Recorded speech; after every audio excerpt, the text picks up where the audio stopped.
सध्या सोशल मीडियावर एक विषय, एक टॉपिक खूप ट्रेंड जास्त होताना दिसतोय, तो म्हणजे रणवीर अलाहाबादी यांचा टॉपिक.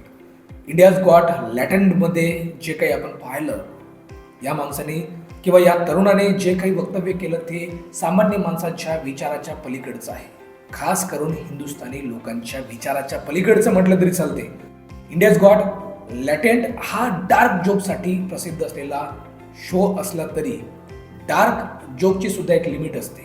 मंडळी, मी सर्वात आधी सोशल मीडियाबाबत सांगतो की सोशल मीडिया कुठल्या व्यक्तीला कुठल्या लेवलला घेऊन जाईल काही सांगता येत नाही. आपण काचा बदामचा माणूस किंवा रानू मंडल सारखे कितीतरी लोक जे एका रात्रीत सक्सेसफुल झालेले पाहिले, त्यानंतर मात्र त्यांचा आताना पताना सत्ता कुठे काहीच नाही हेही आपण पाहिलं.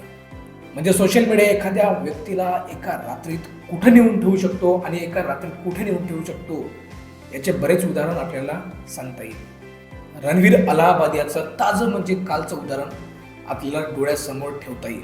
मंडळी, या माणसाचे यूट्यूबवर जवळपास 80 ते 1 कोटीपर्यंत फॉलोअर आहे, सबस्क्रायबर आहे.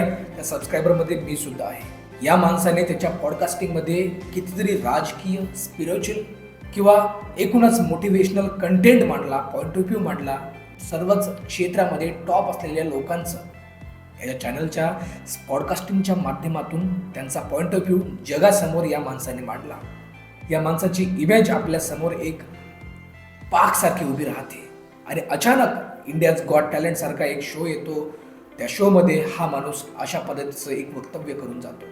इंडियाज गॉट लॅटेंटमध्ये जो कंटेस्टंट होता, त्या कंटेस्टंटला हा माणूस विचारतो की तुझे पालक जेव्हा फिजिकल होत असताना तू फक्त पाहशील की त्यांना जॉईन करशील.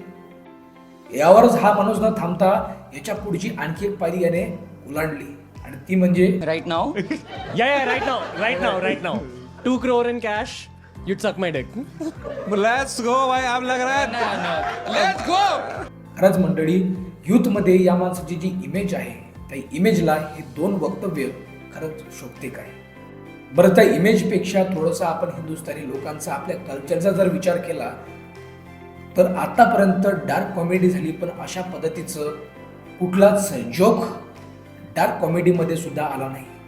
मग त्यावेळी खूप मोठा प्रश्न पडतो की ही जी पर्सनॅलिटी बनतात सोशल मीडियावर लोकांची, कॉन्टेंट क्रिएटरची, या लोकांचे खायचे दात वेगळे आणि दाखवायचे दात वेगळे असतात काय. असे अनेक प्रश्न यूथमध्ये, असे अनेक प्रश्न प्रेक्षकांमध्ये, असे अनेक प्रश्न या माणसाच्या सबस्क्रायबरला सुद्धा पडले असतील आणि ते सबस्क्रायबर खरंच अशा गोष्टीसाठी रेडी किंवा तयार नसतील. हा व्हिडिओ पूर्ण भारतामध्ये पब्लिश झाल्यानंतर लोकांच्या भावना सोशल मीडियाच्या माध्यमातून उफाळून आल्या आणि अशा काही गोष्टी घडायला सुरुवात झाली. लॅटेंट शो हा बॅन करायला लोक सांगत आहे.